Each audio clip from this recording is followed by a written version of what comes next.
का स्वागत कीजिए। आरपी दादा तीर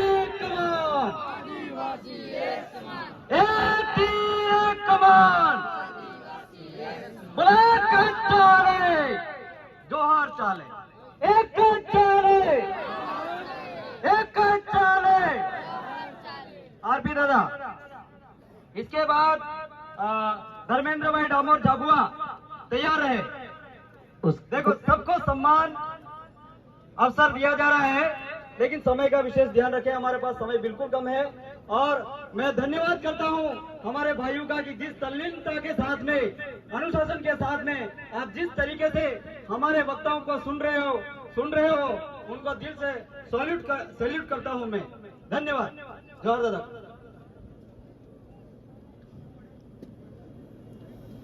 जय जोहर का नारा है। अरे बोलो जय जोहर का नारा है। एक तीर एक कमान, एक तीर एक कमान। सबसे पहले इस शहीद भूमि पर, मानगढ़ धाम पर आप सबका तहे दिल से जोहार अभिनंदन करता हूं। और हमारे नौजवान साथियों, भाइयों बहनों, आप सबको तहे दिल से जोहार करता हूं। और सबसे पहले यहाँ जो 1500 से ऊपर जो हमारे पुरखे शहीद हुए, उन शहीदों को मैं नमन करता हूं, जोहार करता हूं, अभिनंदन करता हूं। साथियों, ये जो हम भील प्रदेश की जो मांग है, ये भील प्रदेश की मांग हमको क्यों करनी पड़ी, क्या कारण है? जब हमारे पुरखे आदिवासी राज की बात करते थे तो उस वक्त हमारे साथ में अन्याय, शोषण और हमारे साथ जो गैर बराबरी हो रही थी, साथ में ही हम जो अनाज पैदा करते थे उसका भाव कौन करता था? दुकानदार करता था। और दुकान में जो कारखानों में बनता था, वो दुकान में वो भाव करता था। तो हमारा आदिवासी राज आएगा तो जो भील प्रदेश की बात है, वो हमारी ये मुख्य बात है कि हम जो मेहनत करके पैदा करते हैं उसका भाव ही दूसरे करते हैं, हम मेहनत करते हैं उसका भाव ही दूसरे करते हैं। मेरे भाइयों, ये समझिए कम से कम कि जो हम अनाज पैदा करते हैं वो हम थोक के ले जाके उसको पूछने जाए कि क्या भाव रखता है।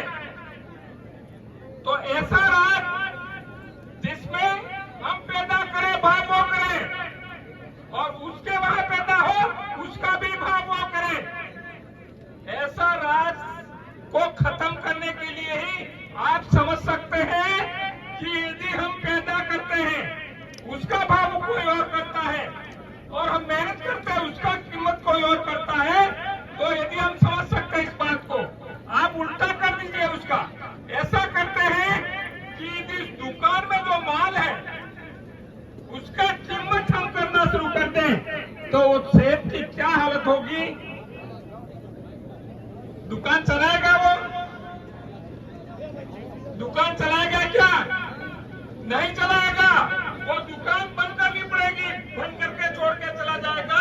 तो ये जो हमारी स्थिति, हम जो अनाज पैदा करते हैं और भाव वो करते हैं, वो तो आदिवासी है और अब तक जिंदा है और मौजूद है। यदि इस जगह कोई और जात होती तो कभी की खत्म हो गई होती। इसलिए भाइयों, ये जो भील प्रदेश की मांग है वो हमारा राज होना चाहिए, और उस हमारे राज के अंदर ये बात होना चाहिए कि हमारा शोषण कोई नहीं करे, हमारी जो चीज पैदा करते हैं उसकी कीमत का हमारे पास होना चाहिए। और ये स्थिति होना चाहिए कि जो लोग बैठे बैठे खा रहे हैं, जो लूट कर रहे हैं, जो शोषण कर रहे हैं,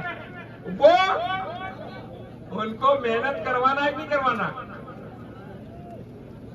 हमारे भंवर दादा थे, उन्होंने एक बार उस बैठक में बोला था कि हम किसको हल चलवाएंगे, किसके घास कटवाएंगे, किससे दामन फिरवाएंगा। ये बात उनको खटक गई, इन्हीं उनको इतना दर्द हुआ। मैं कहना चाहता हूं कि वो या मेहनत करने चाहिए कि नहीं करने चाहिए? अरे भाई, तुम इंसान हो तो काम करो और जिंदा रहो। तुम मुफ्त खा के कब तक जिंदा रहोगे? हम चाहते हैं कि तुम भी मेहनत करो, तो मेहनत करके खाओगे। कम से कम मेहनत का क्या होता है वो समझ में तो आएगा। इसलिए मैं खास तौर से कहना चाहता हूं कि हमारा जो भील प्रदेश है, उस भील प्रदेश की जो मांग है, हमारे पुरखों की मांग है, उस पुरखों की मांग हमारा हक अधिकार है, हमारी 5वीं अनुसूची है, सुप्रीम कोर्ट के जजमेंट है, वो लागू नहीं कर रहे हैं। आज विधानसभा में हम बोलते हैं तो वो 5वीं अनुसूची की बात नहीं करता है। महाराष्ट्र पैटर्न लागू करने की बात करते हैं तो राजस्थान पैटर्न लागू किया, कानून बनाया, लेकिन कर कुछ नहीं रहा। तो ये जो तो मैं ये कहना चाहता हूं कि हमारी चिट्ठी भी संचालक महोदय दे रहे हैं बहुत जल्दी, लेकिन मैं कहना चाहता हूं एक बात।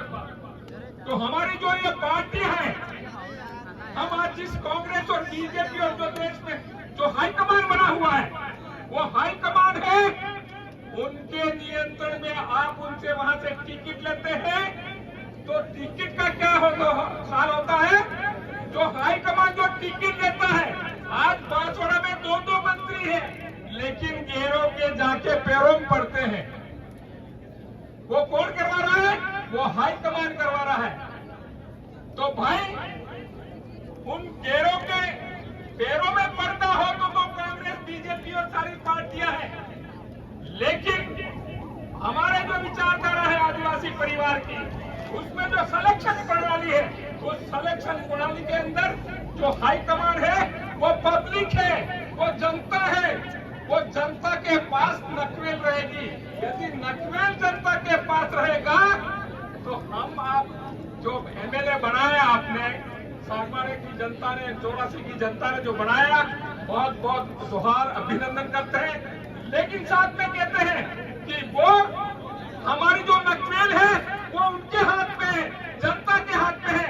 वो जहां बैठाते वहां बैठते हैं, हम आपके साथ में बैठे हैं। यदि वो आज दूसरी पार्टियों के मंत्री संतरी होते तो कहां बैठते? तो ये जो परिवर्तन आया है, ये परिवर्तन हमारे आदिवासी परिवार ने जो सिलेक्शन प्रणाली उसके तहत हुआ है। इसलिए आप आने वाले समय में, अभी बोल दी है, घोषणा भी हुई है, आने वाली है, निश्चित रूप से हमारा हाईकमान होगा, वो पब्लिक होगी और हमारी पार्टी होगी, तो निश्चित रूप से हम देश के अंदर भील प्रदेश भी बनाएंगे। और हमारे साथी कुछ बोल रहे थे, 15 साल का बात कर रहे थे, मुझे उस वक्त नहीं हो रहा था कि 15 साल नहीं, हमारी उम्र हो गई है, तो हम देखना चाहते हैं भील प्रदेश। तो इस भील प्रदेश को हम देखना चाहते हैं। हम 5 साल के अंदर हमारी ताकत अब देख रहे हैं कि मानगढ़ पे जो मेला लग गया है, लाखों का, वो लाखों का जो उमराव हमारे नौजवान आए हैं, वो संदेश है जबरदस्त। हम ज्यादा इंतजार नहीं कर सकते, हमको भील प्रदेश चाहिए और इसके लिए हमको संगठित होकर मिलकर हमको लड़ना पड़ेगा। और मेरे भाइयों, ये जो चुनाव आ रहा है, उस चुनाव के अंदर हम सबको हमारी एकता दिखा करके, मेरे भाइयों में कहना चाहता हूं, कांग्रेस बीजेपी को उम्मीदवार नहीं मिलना चाहिए। केवल और केवल ये जो बाप आ रहा है, उसी के माध्यम से हम देश के जो भी करना करेंगे, लेकिन इनको एक झटके में उतार के फेंक दो। जो जो छप्पा फट गया है, खराब हो गया है, उसको उतार के बाहर फेंकने में फायदा है, रिपेयरिंग करने में फायदा नहीं। इसलिए कांग्रेस और बीजेपी को सत्ता से हटाओ और वीर प्रदेश बनेगा। निश्चित रूप से हम उनको दूसरा काम भी करेंगे, क्योंकि अंग्रेज जब बाहर के थे वो गए, तो ये कहाँ के हैं? बाहर के कि देश के? बाहर के हैं। तो बाहर को बाहर भेजना है नहीं भेजना है? भेजता है। और कौन कितने सहमत है बाहर वालों को बाहर भेजता है? बहुत बहुत आभार, बहुत बहुत धन्यवाद। आप सबका मैं नमन करता हूँ। जय जोहार। मेरे संचालक वर्दी थे, आपका भी आभार, धन्यवाद। झाबुआ, गुजरात, धर्मेंद्र